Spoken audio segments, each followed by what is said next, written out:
મિત્રો, માનવતા એક એવી ચીજ છે જેનો તમને ક્યારેક અહેસાસ પણ થઈ શકે છે. મિત્રો, આજે હું વાંકાનેર મિલપ્લોટ ફાટકે હું ઉભેલો અને ત્યાં ઇન્ટરસિટી આવતી હતી. એટલે બે જુવાનિયાઓ એને ટ્રેનમાં ઇન્ટરસિટીમાં રેલવે સ્ટેશન સુધી જવું હતું. હવે એક બાજુથી ઇન્ટરસિટી આવતી હતી એટલે એ તાબડતોબ આવીને સામેના સાઈડમાં આવ્યા અને અહીંયા આવીને એક રિક્ષાવાળાને કીધું કે રિક્ષાવાળા ભાઈ, ગમે તેટલા પૈસા તમે લ્યો પણ અમને આ ઇન્ટરસિટી તમે પહોંચાડી દો, કારણ કે અમારે ગાંધીનગર જવું છે. અને હું અહીંયા બાજુમાં ઉભેલો. મને એમ થયું કે જો આ રિક્ષા આટલા ટ્રાફિકમાંથી નીકળશે ને ત્યાં ઇન્ટરસિટી અહીંયાથી ઉપડી જશે એમ. એટલે મને એમ થયું કે આપણે કંઈક માનવતા રાખવી જોઈએ ને એને કંઈક ખૂબ કામ હોય ગાંધીનગર, એવું મને લાગ્યું.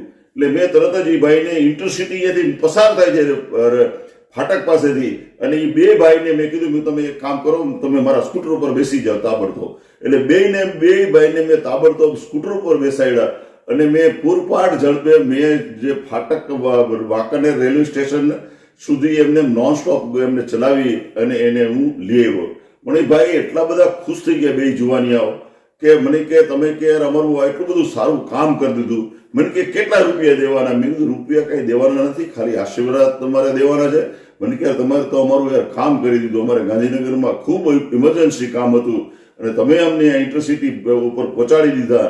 હવે એ ભાઈને હું નથી ઓળખતો કે એ ભાઈ એ બે છોકરાઓ છે, મને નથી ઓળખતા, પણ ક્યારેક આવી માનવતા રાખી અને જો તમે ક્યારેક આવું કામ કરતા હો તો ખરેખર એને પણ એટલી બધી દિલથી દુઆ દીધી તો આવી પણ દુઆ મળી શકે છે. એટલે કારણ ઘણીવાર આપણે આવી મારે પણ સિટીમાં જવું હતું, પણ તેમ છતાં પણ આવી ક્યારેક માનવતા પણ આપણે રાખવી જોઈએ અને ક્યારેક આવી માનવતા રાખીએ તો કોકને ઉપયોગી થઈ શકીએ.